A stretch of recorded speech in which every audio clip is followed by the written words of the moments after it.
चलें बिस्मिल्लाहिर्रहमानिर्रहीम।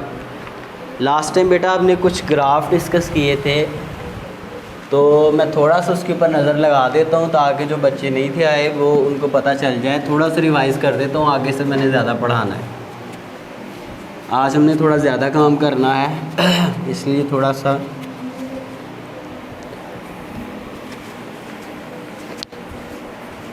I hope आप साथ साथ तैयारी कर रहे होंगे। कल बेटा हमने वेलोसिटी टाइम ग्राफ पढ़े थे।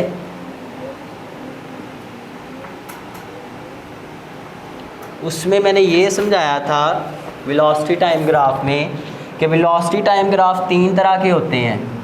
एक उस बॉडी के लिए होता है जो कांस्टेंट स्पीड से मूव कर रही हो, ठीक है, एक ही स्पीड के साथ, उसका ग्राफ इस तरह का बनता है। इधर हम लेते हैं भाई, ये ग्राफ की लाइन है, ये एक्स एक्सिस पे हम टाइम लेते हैं, ये वाई एक्सिस पे हम स्पीड लेते हैं, ठीक है। जब हम ग्राफ बनाते हैं स्पीड टाइम या वेलोसिटी टाइम ग्राफ, अगर कोई बॉडी कांस्टेंट स्पीड से मूव कर रही है तो उसका ग्राफ इस तरह एक स्ट्रेट लाइन बनती है जो कि टाइम एक्सिस के हॉरिजॉन्टल होती है, ठीक है। दूसरा ये केस है बेटा कि आपके पास दूसरी चीज़ ये है कि बेटा जी, दूसरा मैंने बताया था अगर कोई बॉडी यूनिफॉर्मली चेंजिंग स्पीड के साथ मूव कर रही हो, यानी कि उसकी स्पीड तो चेंज हो रही है लेकिन एक ही पैटर्न के साथ, चेंजिंग वेलोसिटी या स्पीड जो मर्ज़ी आप कह लें। अब तो उसका ग्राफ इस तरह से बनता है, इधर फिर से हम वेलोसिटी लेंगे, स्पीड लेंगे, और इधर हम लेंगे टाइम, और उसका ग्राफ इस तरह एक लाइन बनेगा जो कि टाइम एक्सिस के इंक्लाइंड होगा। वो क्या होगा? टाइम एक्सिस के इंक्लाइंड। इसको हॉरिजॉन्टल कहते हैं और इसको इंक्लाइंड कहते हैं, इंक्लाइंड टू टाइम एक्सिस। ये देखें ऐसे, ठीक है जी। अब ये ग्राफ की लाइन आपकी इंक्लाइंड आ रही है।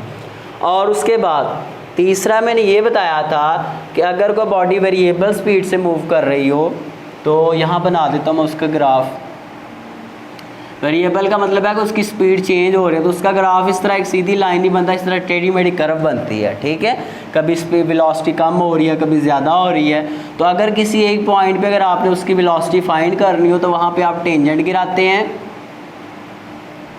और उस टेंजेंट की फिर वैल्यूज़ जो है आप इस तरह से ड्रा करके आप देख लेते हैं कि उसकी वाई के ऊपर कितनी वैल्यू है, एक्स के ऊपर कितनी वैल्यू है। और थोड़ा सा और बता दूं बेटा कि जब आप वेलोसिटी टाइम ग्राफ बनाते हैं तो वहाँ पे जो आपको स्लोप मिलती है, स्लोप होता है वाई ओवर एक्स, इसको स्लोप कहते हैं, ठीक है। इसको और भी इसके नाम है लेकिन यहाँ पे स्लोप आप इसको कहेंगे। अब वाई पे आपने ली हुई है वेलोसिटी हर ग्राफ के अंदर, और एक्स पे लिया आपने टाइम। जब वेलोसिटी को टाइम से डिवाइड करते हैं बेटा तो आती है एक्सेलरेशन। क्या आती है? तो इन ग्राफ्स के अंदर आपकी स्लोप किसके इक्वल होगी? आपके एक्सेलरेशन के इक्वल होगी, ठीक है। तो ये कुछ बातें थी हमारे पास। आज हम नया टॉपिक आगे से शुरू करते हैं। हमारे पास नेक्स्ट टॉपिक है review of equations of uniform acceleration. ये कुछ नए टॉपिक्स हैं। और मोशन, ये आपने ऑलरेडी 9th में पढ़ा था कि अगर कोई बॉडी जो है यूनिफॉर्म एक्सेलरेशन के साथ मूव कर रही है तो उसके लिए ये आपके पास इक्वेशंस बनती हैं। कौन कौन सी?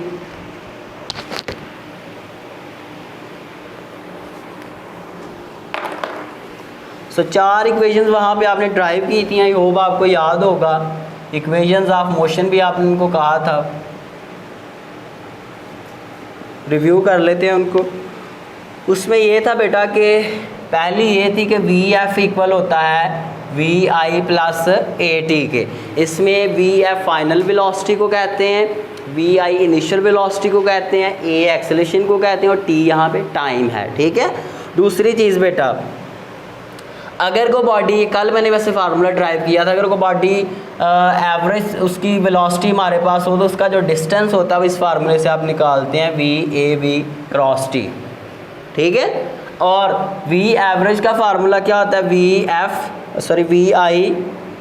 आई प्लस वी एफ कह लें या वी एफ प्लस वी, मर्जी आपकी जो मर्जी कह लें, क्रॉस टी। तो इस फार्मूले से भी आप डिस्टेंस फाइंड कर सकते हैं, ठीक है। उसने हो सकता है वी एफ पहले लिखा हो, कोई फ़र्क नहीं पड़ेगा, क्योंकि जब आप एवरेज निकालते हैं तो जस्ट आप ऐड करते हैं चीज़ों को, 2 पे डिवाइड करते हैं। और तीसरी यानी कि सेकंड इक्वेशन, ये फर्स्ट थी इक्वेशन वहाँ पे, ये सेकंड है वो ये थी कि आपके पास बेटा s इक्वल होता है VIT प्लस हाफ AT का स्क्वायर, ठीक है।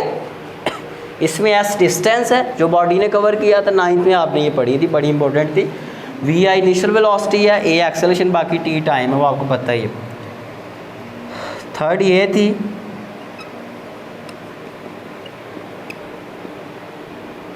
याद है भाई, ये थर्ड वाली थी, ठीक है। उसके बाद दूसरा ये है बेटा कि आगे आज हम पढ़ेंगे दूसरा ग्रेविटेशनल एक्सेलरेशन। आई होप ये भी आपने 9th में पढ़ा होगा, पढ़ा है बेटा? ये क्या होता है, क्या ख्याल है? ये गैलीलियो एक साइंटिस्ट था, उसने एक पीसा, पता नहीं क्या टावर का नाम था, उसके ऊपर उसने चढ़ के डिफरेंट मैसेज बॉडी लिए, डिफरेंट बॉडीज़ लिए जिनका मैसेज डिफरेंट थे, और वहाँ से उसने उनको गिराया, और उसने ये सारों को गिरा के उनका मोशन स्टडी करके उसने ऑब्ज़र्व करके ये कहा, सुने भाई इधर, सपोज़ करें आप एक टावर के ऊपर हैं, ऊंची हाइट के ऊपर हैं, आप यहाँ से खड़े होके आप क्या करते हैं, एक ये मैस फेंकते हैं, एक ये इस तरह वर्का है, ठीक है। तो कहता है कि जब आप इनको ऊपर से नीचे फेंकते हैं और ये फ्रीली फॉल मूव करते हैं, फ्रीली फॉल का मतलब ये है कि आज़ादाना मूव करें, बिल्कुल आज़ादाना हरकत करें। अब तो फिर उस केस में क्या होता है कि इनमें जो एक्सेलरेशन पैदा होती है वो सब में सेम एक्सेलरेशन। अब एक्सेलरेशन कैसे पैदा होती है, यहाँ पे पड़े हुए जब आप इनको छोड़ेंगे तो इनको ज़मीन अट्रैक्ट करेगी, इसके ऊपर ग्रेविटेशन की फोर्स लगेगी, जब अट्रैक्ट करेगी तो ये मूव करेंगे। तो जब किसी बॉडी की वेलोसिटी चेंज होती है तो उसमें डेफिनेटली एक्सेलरेशन पैदा होती है, तो इनमें एक्सेलरेशन पैदा होगी, यहाँ से मूव करना शुरू करेंगे नीचे की तरफ, तो इनमें जो एक्सेलरेशन पैदा होगी उसको ग्रेविटेशनल एक्सेलरेशन कहते हैं, और उसकी वैल्यू होती है 9.8 मीटर पर सेकेंड स्क्वायर। क्लियर? अब ये ना अभी उन्होंने अमेरिका के अंदर उन्होंने इस बात को भी प्रूव किया, तब तो गैलीलियो इस बात को प्रूव नहीं था कर सका एक्सपेरिमेंटली। फ्रीली फॉलिंग का क्या मतलब है, मैं जिस तरह कह रहा हूँ कि सेम एक्सेलरेशन पैदा हो रहा है, इसका मतलब ये है कि जब हम ये पेज को फेंकते हैं, ये पत्थर को फेंकते हैं, ये कोई और छोटी चीज़ उसको फेंकते हैं, सेम एक्सेलरेशन का मतलब है कि इन्हें एक साथ ही नीचे आना चाहिए। ये तो पॉसिबल नहीं है। जब आप किसी चीज़ को, इन डिफरेंट ऑब्जेक्ट्स को नीचे फेंकते हैं, एक तेज़ आता है, एक स्लो आता है वर्का, ठीक है, पत्थर और तेज़ आता है, तो इनमें डिफरेंट एक्सेलरेशन पैदा हो रही है। गैलीलियो कह रहा है कि इनमें सेम एक्सेलरेशन पैदा होगी, लेकिन साथ में उसने कहा कि अंडर फ्रीली फॉलिंग बॉडीज़, यानी कि फ्रीली फॉलिंग बॉडीज़ का जो मोशन है उसके अंडर। अब तो फ्रीली फॉलिंग कब होगा, जब नीचे जो हमने फ्रिक्शन आ रही है, एयर फ्रिक्शन, हवा जो नीचे से इनको रोक रही है, अगर वो हम बीच में से निकाल दें, फ्रिक्शन को अगर गायब कर दें, यहाँ से हवा को रिमूव कर दें, अब उस केस में सब एक साथ ही नीचे आएंगे। जब बेटा ये डिफरेंट टाइम पे नीचे रीच करते हैं तो मैस जो आपके पास पत्थर का मैस है वो ज़्यादा है, तो उसको फ्रिक्शन कम रोकेगी, वो जल्दी आएगा नीचे। वर्के का मैस कम है तो वो आहिस्ता आहिस्ता आएगा, क्योंकि उसको फ्रिक्शन ज़्यादा रोक रही है। इस वजह से इनके एक्सेलरेशन डिफरेंट है। लेकिन अभी उन्होंने अमेरिका में क्या किया, उन्होंने एक कमरा बनाया है, मैंने इसकी आप YouTube पे जाकर वीडियो देखिएगा, freely falling motion of bodies, तो उसकी एक्सपेरिमेंटल वेरिफिकेशन अमेरिका वालों ने भी वो वीडियो बना के चढ़ाई हुई है। किस तरह से देखें भाई, उन्होंने देखा कि जब उन्होंने सारे उस कमरे के अंदर से एयर जो रेजिस्टेंस उसको रिमूव कर दिया तो सारी बॉडी सेम नीचे आ रही है, ठीक है। तो एक्सपेरिमेंटली उन्होंने वेरीफाई कर दिया कि गैलीलियो ने आज से 300-400 साल पहले जो बात कही थी, कि मेरा ख्याल है उसने 15वीं सदी या 16वीं सदी में ये बात उसने की थी, 16वीं सदी का साइंटिस्ट था शायद वो आज जाके प्रूव हुई है, ठीक है। सो जब भी हम फ्रीली फॉल करवाते हैं, आज़ादाना हरकत करवाते हैं शाम को, तो उनमें एक्सेलरेशन जो पैदा होती है उसकी वैल्यू ये होती है, और उसको कहते हैं ग्रेविटेशनल एक्सेलरेशन। तो मैं इसको डिफाइन करता हूँ, the acceleration produced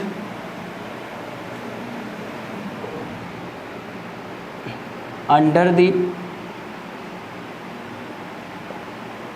action of gravitation, या ग्रेविटेशनल फोर्स भी कुछ कह सकते हैं इसको आप, under the action of gravitation in freely falling bodies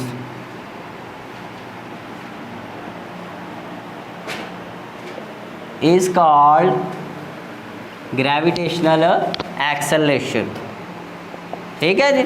और बेटा इसको जी से डिनोट किया जाता है और इसकी वैल्यू होती है जी इक्वल होता है 9.8 मीटर पर सेकंड स्क्वायर के। ठीक है, मे भी उसने कुछ और पॉइंट भी डिस्कस किया।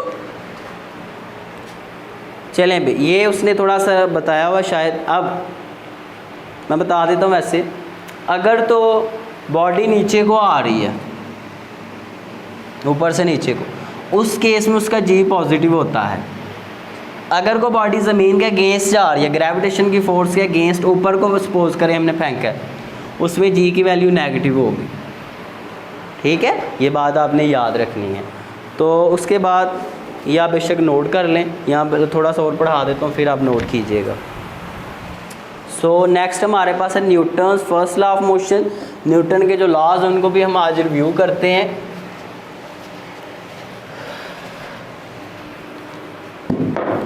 सो न्यूटन्स लॉज ऑफ मोशन। अब तो ये बेटा हमारे पास 3 लॉज उसने पेश किए थे। फर्स्ट ये था कि अगर किसी बॉडी के ऊपर फोर्स 0 के इक्वल हो, नो नेट फोर्स हो, अगर किसी बॉडी के ऊपर फोर्स ना लगे तो क्या होता है। दूसरा लॉ ये था कि अगर किसी बॉडी के ऊपर फोर्स लग रही है और वो नॉट इक्वल टू 0 है, उस केस में क्या होगा। तीसरा ये है कि फोर्सेस लग तो रही हैं लेकिन वो बैलेंस्ड है, एक्शन और रिएक्शन इक्वल हैं, जिसमें आपने कहा था कि एक्शन इक्वल होता है किसके, रिएक्शन के। ठीक है, अब हम पहली बात ये उसने कही थी, फर्स्ट लॉ ये है, फर्स्ट लॉ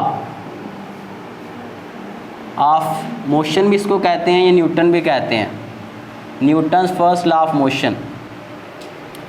वो ये कहा था कि भाई फर्स्ट लॉ के मुताबिक कि अगर किसी बॉडी के ऊपर कोई फोर्स नहीं लग रही, जो नेट फोर्स है वो 0 के इक्वल है, इन दैट केस जो आपकी बॉडी है अगर तो रेस्ट में है तो हमेशा वो रेस्ट में ही रहेगी। ये तो हमें पता है भाई, अगर ये यहाँ पे पड़ा हुआ है पानी का ये ग्लास पड़ा हुआ है, यहाँ ये मार्कर पड़ा हुआ है, जब तक इसके ऊपर मैं फोर्स नहीं लगाऊंगा ये यहाँ से हिलेगा नहीं है, ऐसे ही पड़ा रहेगा। चेयर यहाँ पड़ी हुई है, जब तक हम इसके ऊपर फोर्स नहीं लगाएंगे ऐसे की ऐसे ही पड़ी रहेगी।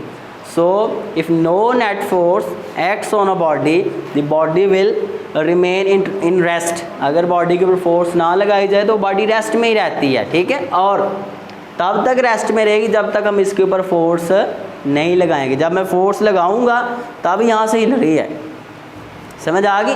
दूसरा ये है कि रेस्ट में भी बॉडी हो सकती है, तो यूनिफॉर्म मोशन में भी तो हो सकती है। तो 2 केस बन सकते हैं, एक रेस्ट वाला एक यूनिफॉर्म मोशन वाला। इसका क्या मतलब है, अगर कोई बॉडी यूनिफॉर्म मोशन मूव कर रही है, यूनिफॉर्म मोशन कर रही है, सपोज करें मैं अभी चल रहा हूँ या मैं गाड़ी एक लिए मैंने उसको धक्का दिया है, ठीक है, अगर उसके ऊपर कोई फोर्स आगे से ना लगे तो गाड़ी चल रही है तो हमेशा चलती ही रहेगी, कभी रुकेगी नहीं। अब आप कहेंगे सर वो तो रुक जाती है, तो उसके ऊपर फ्रिक्शन की फ़ोर्स लग रही होती है, उसके टायर फ्रिक्शन प्रोड्यूस कर रहे होते हैं, इसके अलावा आगे से उसको एयर रेजिस्टेंस भी होती है। तो अगर हम एयर रेजिस्टेंस भी रिमूव कर दें और फ्रिक्शन भी नीचे से ख़त्म कर दें टायर्स और रोड्स के दरमियान, इन दैट केस गाड़ी आपकी हमेशा चलती ही रहेगी। समझ आ गई।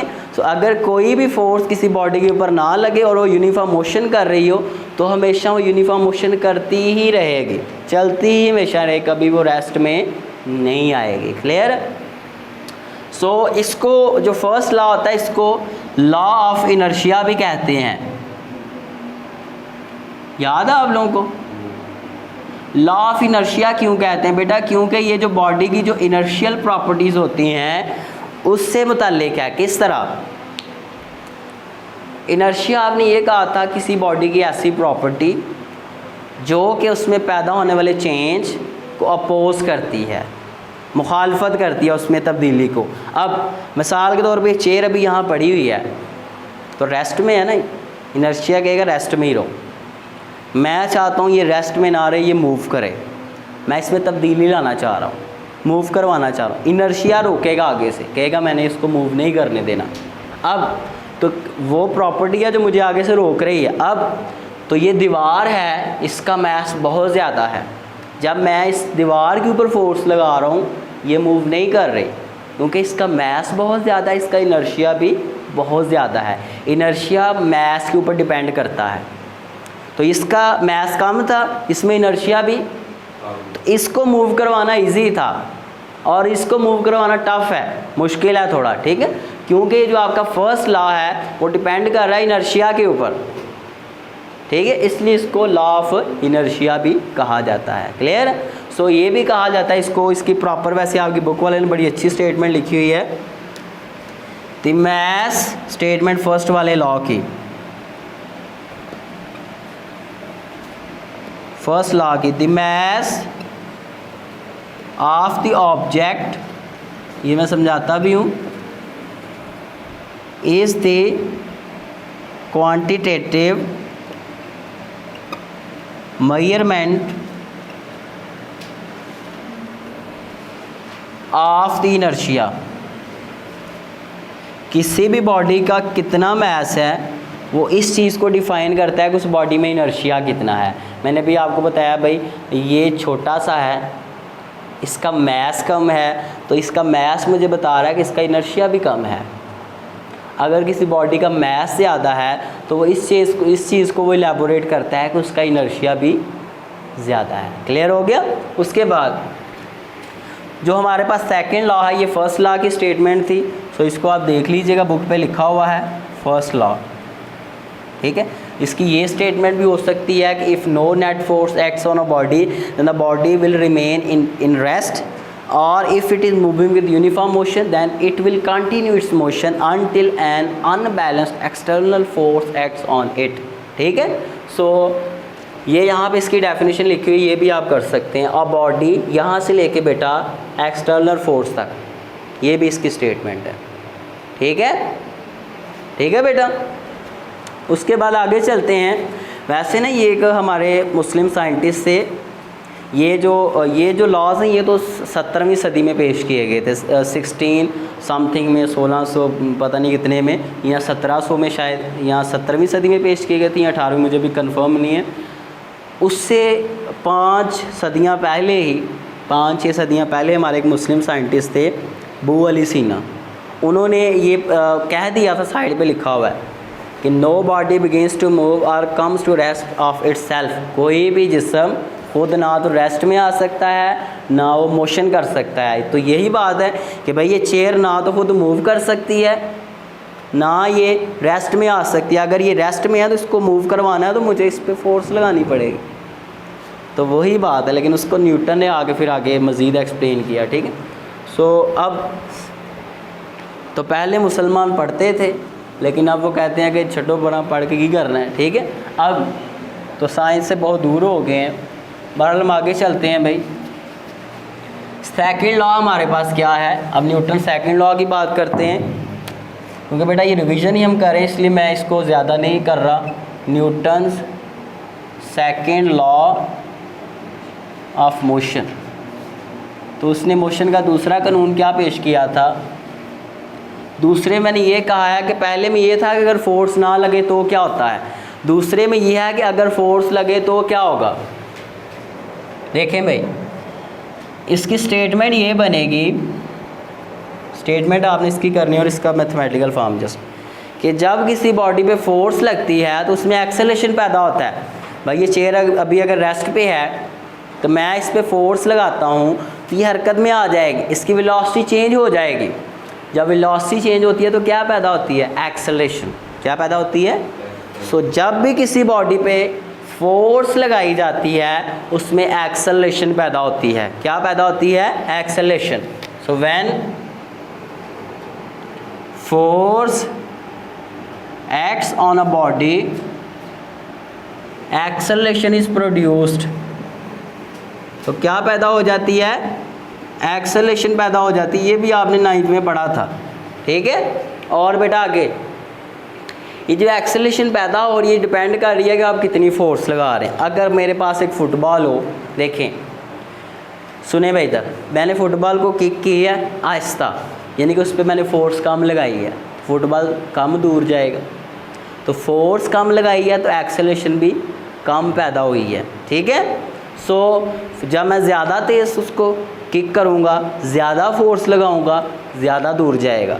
तो फोर्स ज़्यादा तो एक्सेलरेशन भी, फोर्स कम तो एक्सेलरेशन भी कम। दिस मीन्स एंड एक्सेलरेशन, ये जो एक्सेलरेशन है, and acceleration is directly proportional to applied force and और क्या है भाई, इन्वर्सली प्रोपोर्शनल, ये भी समझाता हूँ, inversely proportional to the mass of the body, ठीक है। इसका क्या मतलब है, ये आखिरी लाइन जो मैंने लिखी, इन्वर्सली का मतलब होता है एक चीज़ ज़्यादा हो एक कम हो। मेरे पास फुटबॉल हो, उसको मैं किक करूं तो वो जाएगा दूर तक। मेरे पास उतने ही साइज़ का एक पत्थर हो, उसको किक करूं तो फुटबॉल का मैस कम था, पत्थर का मैस ज़्यादा है, पत्थर थोड़ा सा ही दूर जाएगा, पहले तो पाँव ही टूट जाएगा, ठीक है। सो जब मैस ज़्यादा होता है तब एक्सेलरेशन कम पैदा होता है, जब मैस कम होता है तब एक्सेलरेशन, तो एक ज़्यादा एक कम है, इसको इन्वर्सली प्रोपोर्शनल कहा जाता है। I hope you got my point, समझ आ गई इसकी, ठीक है। अब इसको बेटा मैथमेटिकल ऐसे लिखा जाता है कि F इक्वल होता है MA के, ठीक है जी। तो A इन्वर्सली प्रोपोर्शनल है मैस के और A इन्वर्सली प्रोपोर्शनल है और डायरेक्टली प्रोपोर्शनल है फोर्स के, ठीक है। और उसके बाद आगे चलते हैं, इसकी स्टेटमेंट थी सेकेंड लॉ की। उसके बाद बेटा थर्ड है, थर्ड भी सेम ही है, थर्ड लॉ है, वो ज़रा यहाँ पे लिख लेती है, नोट करना है आपने भी। चलें यहाँ पे मैं कर देता हूँ नीचे,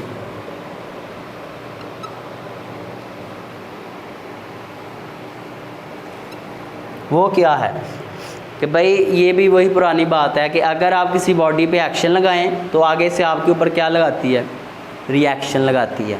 जितना आप उस पर एक्शन लगाएंगे वो आगे से आपके ऊपर उतना ही रिएक्शन लगाएगी। आप किसी को थप्पड़ मारेंगे वो आगे से आपको मारेगा, ठीक है। सो मेरे पास अगर एक बॉल हो, गेंद हो, मैं उसको उठा के दीवार के ऊपर मारूं, मैंने दीवार के ऊपर लगाया एक्शन गेंद की मदद से, दीवार आगे से उसी गेंद को उठा के मेरी तरफ वापस मारेगी, तो दीवार लगाएगी उस बॉल के ऊपर रिएक्शन। सो थर्ड लॉ यही कहता है कि action and reaction are equal in magnitude but opposite in direction. तो मैंने इधर से एक्शन लगाया, वो ऑपोजिट साइड से दीवार मेरी तरफ बॉल को फेंकती है, जितनी मैंने फोर्स इधर से लगाई उतनी वो ही आगे से लगाएगी, तो इक्वल है फोर्स। लेकिन मुखालिफ, मैं इधर से लगाई उसने उधर से लगाई है, तो ऑपोजिट है। सो स्टेटमेंट इसकी क्या बनेगी कि action and reaction are equal in magnitude but opposite in direction. समझ आ गई बेटा। तो ये आपके थर्ड लॉ की स्टेटमेंट थी।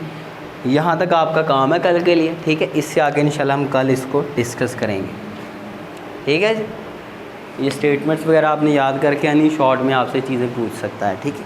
और इंशाल्लाह इससे आगे लॉन्ग क्वेश्चन कोई एक दो आएंगे वो हम डिस्कस करेंगे। इस चैप्टर में आपने नई चीज़ें भी अब सीखनी है फ़िज़िक्स में, ठीक है। और 9th वाली चीज़ें ये यहाँ तक थी, इससे आगे अब नया कॉन्सेप्ट है, थोड़ा सा पुराना भी आगे है, उसके बाद फिर नया कॉन्सेप्ट आपका शुरू हो जाएगा। और उम्मीद करता हूँ आपको समझ आई होगी। अपना ख्याल रखें भाई, खुश रहें। अल्लाह हाफ़िज़।